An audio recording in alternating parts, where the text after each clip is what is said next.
I welcome you to this called Teaching on Tuesday in my channel, Learn-with-Joes. Learn-with-Joes is an academy of knowledge economy. My name is Josephine. I am your digital professor. Tuesdays like this, I teach a course in one of my areas of specialization, which is philosophy of religion and theology. And on Fridays, I discuss or talk on issues that are very important and germane, that are so good and critical to our lives that if we use it, it will benefit us a lot. Beneficial talk. It's what I call Friday tonic. Today, I'm continuing with what we call the determinism great debate. But today I'm talking about the doctrine of statistical variation and theological determinism. And this is going to really end it because by next Tuesday, which should be the last Tuesday of this month of December, I will only talk on open theism. And that will end the issue of free will and determinism for us. As you know, on the 13th of December, the one I released there, 14 precisely, we clock 1. This channel has been on for good 1 year. And thanks to all my viewers, my subscribers, and all those who are joining me are new too. I want to thank you also because I have a very good geographical spread. When I look at so many countries that people are viewing me from, I thank God and I thank you. I know you are contributing to this, my sources, and I want you to continue to support me. I want you to continue to, I need your feedback, and I want you to continue to tell others so that more people can view my videos. And I've always said, even if one person can view it, I will be very grateful because that one person will not keep it to him or herself. We tell someone, oh, I add this on so video, and that other person might even want to go and check it out for himself or herself. I said something when we clock 1 that now I'm adding something which is like private masterclass for people. It's not that I want to be putting your problems or your sovereign that you discuss with me online. No. But as an evangelist, and I'm an ordained evangelist, I've gone through a lot of courses in discipleship, in deliverance, in Christian studies. And then I think I could help a lot of people in Christian counseling and therapy. And you can check the description link below my video for my emails. If you need one-to-one or group counseling or group therapy, be on Christian ground, strictly on Christian ground, you could reach out to me. Or if you just need a listening ear, there's nothing as good as quiet mouth and listening ear. I have a listening ear. I will listen to you because a lot of people are hurting or suffering. Don't keep it to yourself. Depression is real. Sometimes you know somebody is depressed. The fact that somebody is laughing doesn't mean that person is not depressed or that person is not hasn't got sorrow. So if you have any sorrow, the best thing is to share it with someone. Don't bottle it up. And then I want to give you myself as a grandmother, as a mother and a grandmother and a senior citizen. I should be able to help you and be able to listen to you. So check my email, the description link, and reach out to me. And I will contact you, or now we can talk either through a phone or through Zoom or whatever. But it's private, kind of thing. And if it's going to be a long session, then it might cost a little. It's just a little. So you don't need to worry about it. And then some of my books might be helpful to you. I have books on spiritual formation. I have books on Sarah is not omnipotent. I have books on Christian, how encounter with the devil, how I experience God. So many of these books, they are on Amazon. You can check them out. I will, even those books, I think I'm going to list those books once again on the, you will see, I will list those books for you on my description link. You can check them up on Amazon. Maybe you might be able to pick one up, or you can pick up the e-copy, which comes at, in fact, the money for the e-copy is not enough to buy a snack for anybody.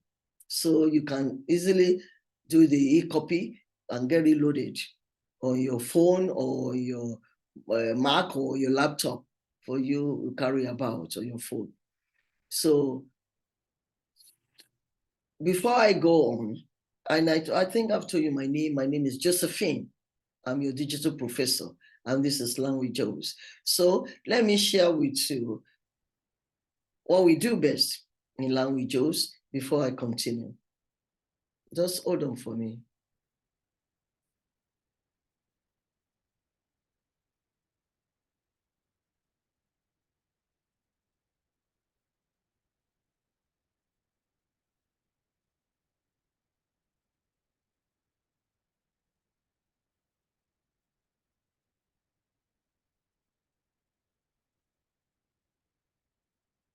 Thank you once again for joining me today. And then we are going to the doctrine of statistical variation and theological determinism.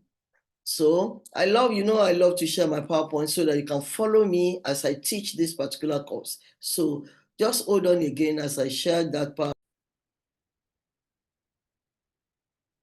The Great Debate 3. This is the third series of the determinism debate. And I'm talking on the doctrine of statistical variation and theological determinism. Genetic VCT, I mentioned here in a capacity. I mentioned in my last teaching on Tuesday, lead the genetic determinists to the doctrine of statistical variation. And this doctrine states that all individual differences can be parsed into genetic determinants or environmental determinants proportionally, according to Lewontin in 1991. For example, it might be said that 80% of the variance in children's performance on IQ tests is due to the genetic influences, and only 20% is due to the environment. The practical implication seems to be that even a radical environmental change will only have a modest effect on performance. However, this is not the case, as can be seen from the following examples. An ordinary student in primary school can add a column of numbers. When I say primary school, I mean junior school, pre-K, preschoolers. For the U.S. in US, preschoolers can add a column of numbers or very junior school much faster than even the most intelligent ancient Roman mathematician.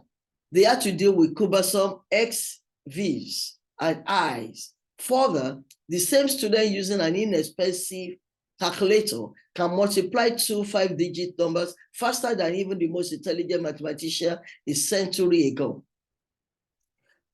Heritability does not imply immutability. It can be seen from the example of PKU, that is the phenylketonuria, a form of retardation that stops people from eating phenylalanine and cure PKU. 100 years ago, the proportion of genetic variation in acquiring PKU was 100%. Now, individual differences in acquiring PKU are almost entirely non-genetic. And that is according to Plomin, DeFries, and McLean in 1990. Genetic determinism gains additional support and wider influence from the popular notion that since we can now establish a scientific connection between one's genes and one's actual and potential physical traits, hair, eye color, disease, susceptibility, etc., then we should use this knowledge to restructure the genetic makeup of specific individuals.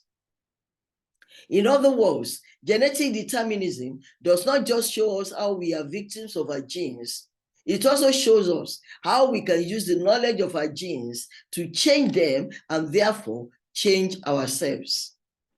This understanding of genetics and human freedom or unfreedom as it were, illustrate the extent to which genetic determinists place the influence of nature, that is biology and genetics, over nurture, society and family.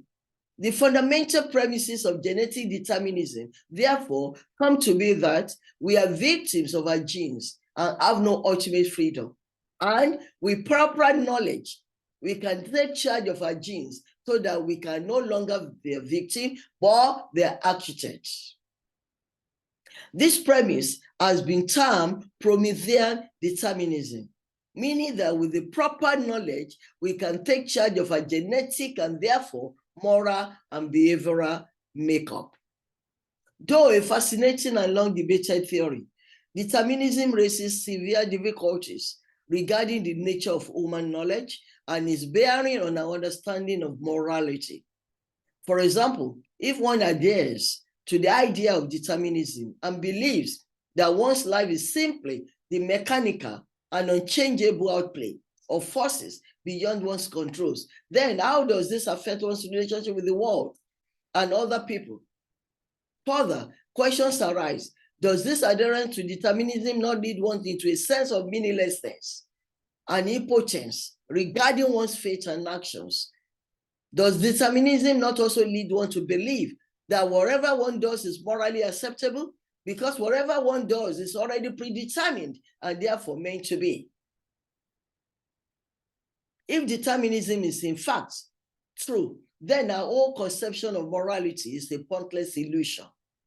Since everything in existence results from necessary and predetermined causes, even something like murder can be considered normal. Here, determinism fails to take into account human freedom and choice. So most humans will choose not to be killed, just as most will choose not to kill another human. Determinists can claim that our choice to be killed or not to kill is already a determined effect. However, this is only theoretical interest, since the issue of one's life or death is of extreme existential significance. In other words, determinism is an interesting theory concerning issues of morality, but in practice, it is quite untenable. In essence, the acceptance of determinism makes one a mere thing, a mechanical and non-autonomous entity without the power to deliberate or change one's direction in life. Now let's look at theological determinism. It is believed that all events that happen are preordained or predestined to happen by a monotheistic God. Various historical manifestations of this belief have been discussed by Muslim theologians of various persuasions and outlooks, as well as by Arab philosophers such as Ibn Sina, Avicenna, and Ibn Rushd Averroes, and by Christian scholars. In the Muslim world, this debate started in at least the early 2nd century and continued to this day, such that a plethora of literature exists on the subject. Like the other three varieties of determinism above, affirmation of theological determinism does not have to rule out human choice and agency, nor does an affirmation of human choice rule out God's knowledge of things before they happen. Theologians and philosophers have come up with various explanations of how these two pieces of the puzzle might fit together.